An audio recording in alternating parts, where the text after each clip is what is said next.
Salutations les amis, on se retrouve aujourd'hui pour une toute nouvelle rubrique. Et oui, je sais, ça commence à faire pas mal de changements, mais notre chaîne est relativement jeune, on est toujours à la recherche de nouvelles idées et de concepts. Mais bref, le sujet n'est pas là. Premièrement, à propos du nom de cette rubrique, en fait, on n'en a pas. Comme on est des merdes sans imagination, c'est à vous qu'on demande humblement de proposer des noms dans les commentaires et nous sélectionnerons le plus classe. Voilà qui est dit, passons à la présentation de la rubrique. Pour faire simple, clair et concis, on fera ici des analyses sur One Piece, son univers et ses personnages. J'aimerais également préciser que nous n'avons pas la prétention d'être dans la tête d'Oda, on n'a pas la science infuse, donc concrètement, je donnerai simplement une interprétation personnelle des thèmes traités. Alors, commençons la première édition de ce machin, et quoi de mieux que la piraterie pour ouvrir le bal? Vous le savez déjà probablement, Oda s'est inspiré de pirates qui ont réellement existé. Mais lorsqu'on connaît un peu l'histoire de la piraterie, c'est intéressant de la confronter au monde de One Piece, car ça nous permet de comprendre un peu mieux les références utilisées par notre Oda bien-aimé. Je vais donc expliquer ici quelles sont les origines de la piraterie et son évolution.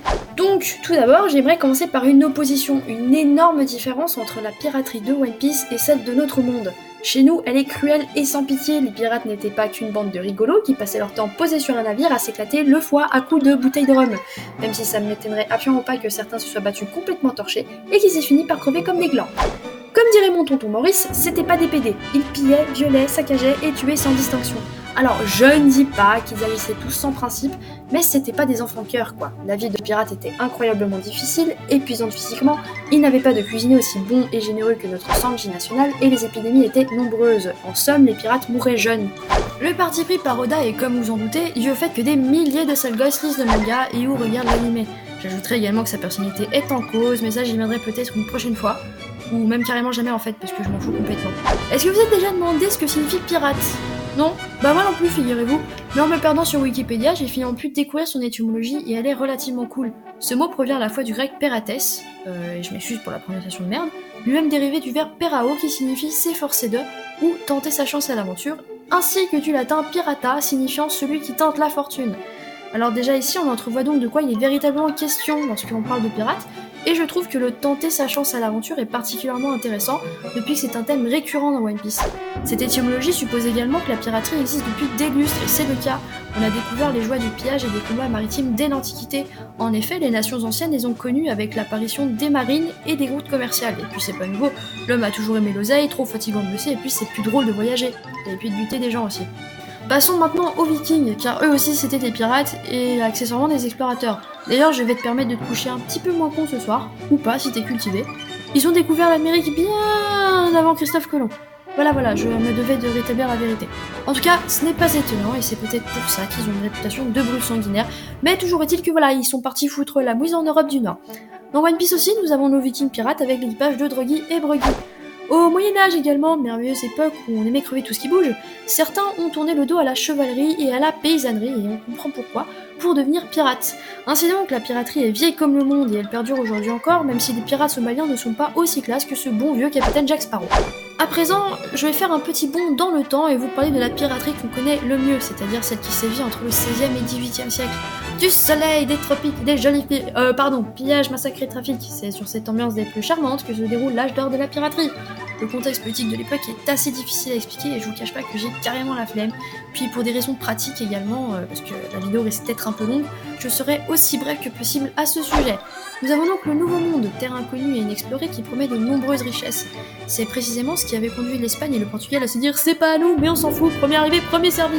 Et c'est ainsi qu'est né le traité de Tordesillas en 1494, et servant à établir un partage du Nouveau Monde entre les deux puissances coloniales.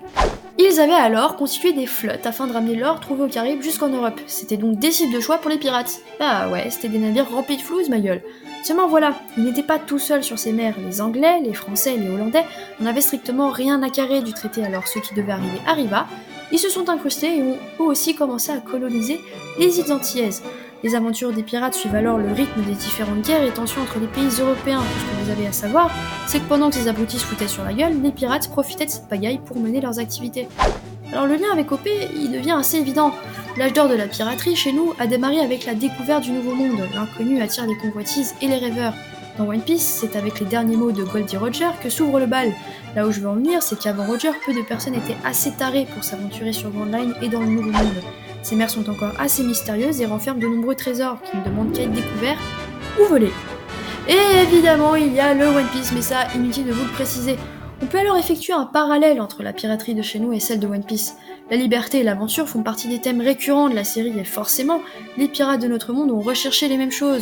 Lassés de travailler à la solde de leur gouvernement, ils sont donc passés du statut de corsaire à celui de pirate.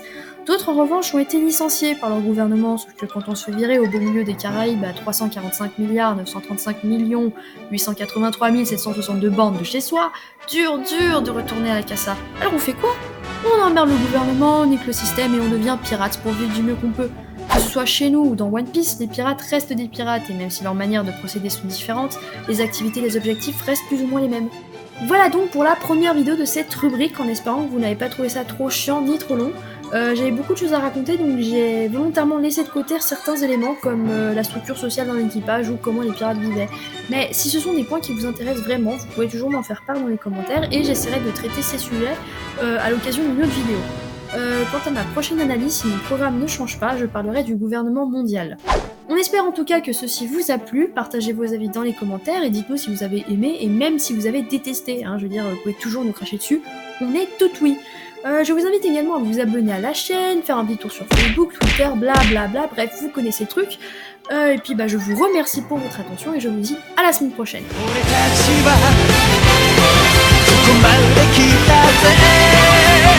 俺たちは行く夢のありかへ誰も置いてかない